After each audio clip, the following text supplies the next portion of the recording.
REET exam कब होगा, क्या इस बार नेगेटिव मार्किंग होगी, थर्ड ग्रेड में कितनी पोस्ट होगी, ये पोस्टों का काला सच क्या है, रीट में इस बार नया क्या क्या है, 5 बिंदुओं पे बात करेंगे इस वीडियो में और पूरा का पूरा रीट 2025 का माजरा समझ में आ जाएगा। माध्यमिक शिक्षा बोर्ड और शिक्षा मंत्री जी के आधार पर हम बात करने जा रहे हैं। चलिए तो बिना देर करे शुरू करते हैं। सबसे पहला बिंदु हमारा कि रीट 2025 कब होगा, रीट एग्जाम 2025। तो साथियों शिक्षा मंत्री जी मदन दिलावर जी ने भैया स्पष्ट कर दिया है कि रीट फरवरी में ही होगी, कुछ भी कर लो। इन्होंने कहा कि रीट का नोटिफिकेशन जारी करने की तैयारी की जा रही है, जल्दी नोटिफिकेशन जारी किया जाएगा। इसके बाद आवेदन की प्रक्रिया नियमानुसार कर दी जाएगी। ये कह रहा है हमने खुद ने फरवरी में परीक्षा की घोषणा कर रखी है, तो माध्यमिक शिक्षा बोर्ड की ओर से फरवरी में ही, देखो फरवरी में ही रीट का आयोजन किया जाएगा। खुद मदन दिलावर शिक्षा मंत्री जी ने ये कहा है। चलिए इसके अलावा ये तो कंफर्म हो गया, रीट कब होगी, फरवरी में। अच्छा क्या नेगेटिव मार्किंग होगी इस बार, तो बिल्कुल होगी भैया, बिल्कुल होगी। देखिए खुद मदन दिलावर जी ने कहा है ये बात, ये आज के अखबार की न्यूज है। पेपर में अब 4 की जगह 5 ऑप्शन होंगे भैया, 5 ऑप्शन होंगे।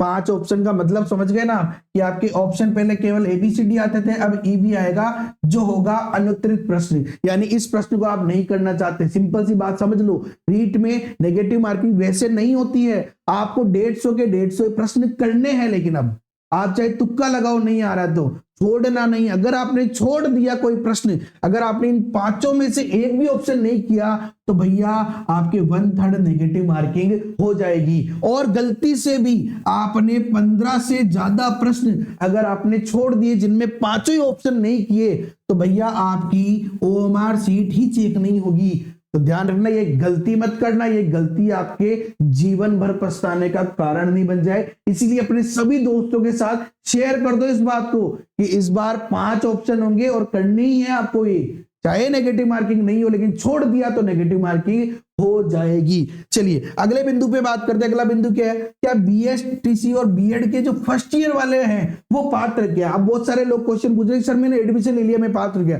भैया तेरा नंबर आ गया, अगर BEd या BSTC के अंदर नंबर आ गया, नंबर आते ही पहले जैसे तूने कॉलेज के अंदर एडमिशन रखा, पहला कदम रखा, भैया तू पात्र है रीट एग्जाम देने के लिए। रीट एग्जाम देने के लिए बिल्कुल पात्र है अगर तूने पहला कदम, सिंपल सी बात, अगर आपने BSTC या BEd कॉलेज में एडमिशन ले लिया, बहुत है, केवल एडमिशन ले लिया, आपका भैया आप पात्र हो गए, रीट एग्जाम दे लो आप। यानी कि अगर BEd फर्स्ट ईयर में है, रीट एग्जाम दे लो, कोई टेंशन वाली बात नहीं, रीट की पात्रता आपके जेब में आ जाएगी। उसके बाद जब भी थर्ड ग्रेड आएगी उस समय आपका BEd या BSTC का रिजल्ट पहले ही आ जाना चाहिए। लेकिन साथियों कम से कम आप पात्र हो जाएंगे तो रीट एग्जाम आप अपेयरिंग में ही दे पाएंगे। सबसे खास बात, बहुत अच्छा नियम है, लगभग 1.5 लाख विद्यार्थियों को इसका फायदा मिलेगा। अच्छा वैधता के बारे में बहुत ज्यादा इंपॉर्टेंट बात, सिंपल सी बात है, वैधता आपको पता है आजीवन है, ठीक है ना, आजीवन है, इसीलिए इनको फायदा है। ये रीट के अंदर जो प्रवेश वाले हैं उनको फायदा है कि आज आपने रीट कर ली, आज के 4 साल बाद थर्ड ग्रेड की वैकेंसी आएगी, आपका उस समय BEd या BSTC कंप्लीट है तो आप उस समय डायरेक्ट थर्ड ग्रेड दे पाएंगे।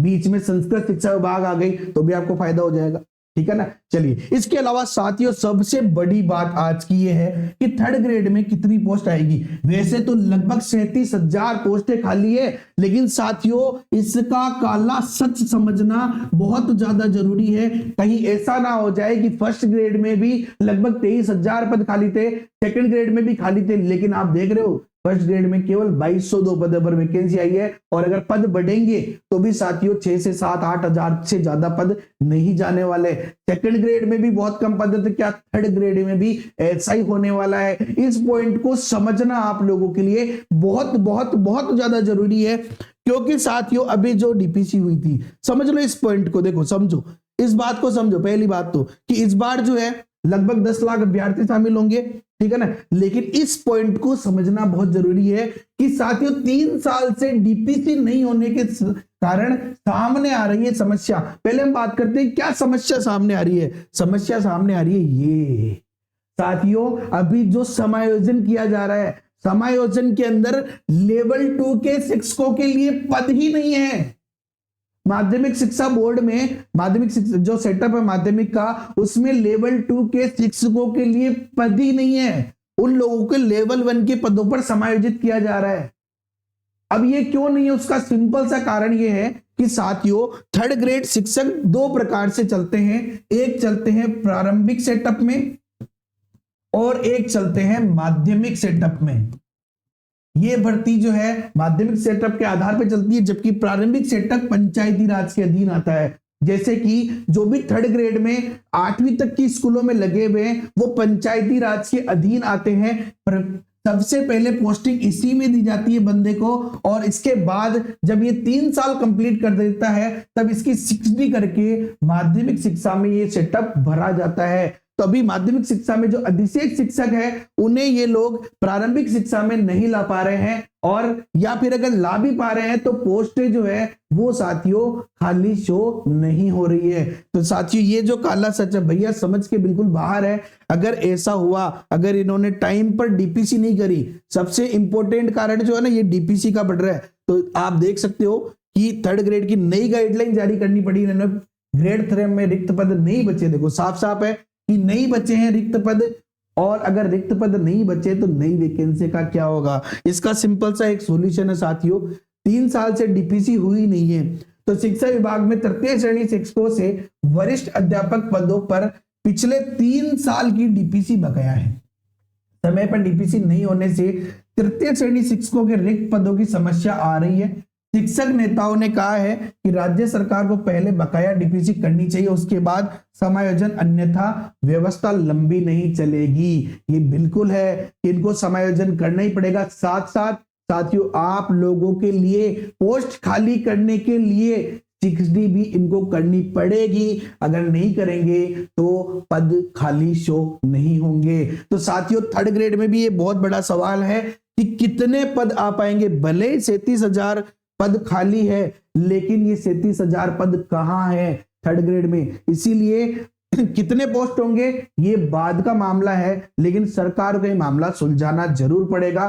तो संस्कृत शिक्षा विभाग के लगभग 3,000 पदों पर, और थर्ड ग्रेड के यहाँ कितने पद है इसका तो कोई जवाब अब देना ही नहीं चाहता मैं, क्योंकि सेकंड ग्रेड फर्स्ट ग्रेड में बहुत कुछ देख लिया। लेकिन हाँ रीट एग्जाम फरवरी में होगा, और इस एग्जाम की आपको जी तोड़ मेहनत करके तैयारी करनी चाहिए। और अगर इसमें मैथ्स में अगर आपको कोई प्रॉब्लम आ रही है साथियों, तो आप हमारा जो द्रोणा बैच है जिसमें आपको रीट 2025 लेवल 1 या लेवल 2 जो भी कर रहे हैं इसके फ्री के साथ आपको मेंस यानी कि थर्ड ग्रेड का कोर्स फ्री मिलने जा रहा है, वो भी विद 10%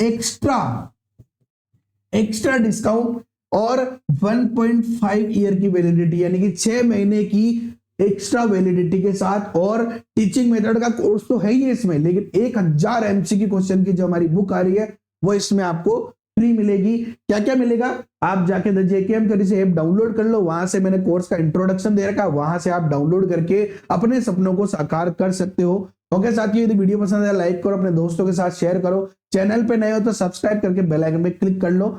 मिलते हैं नेक्स्ट वीडियो में। जय हिंद, जय भारत, वंदे मातरम, best of luck for REET 2025।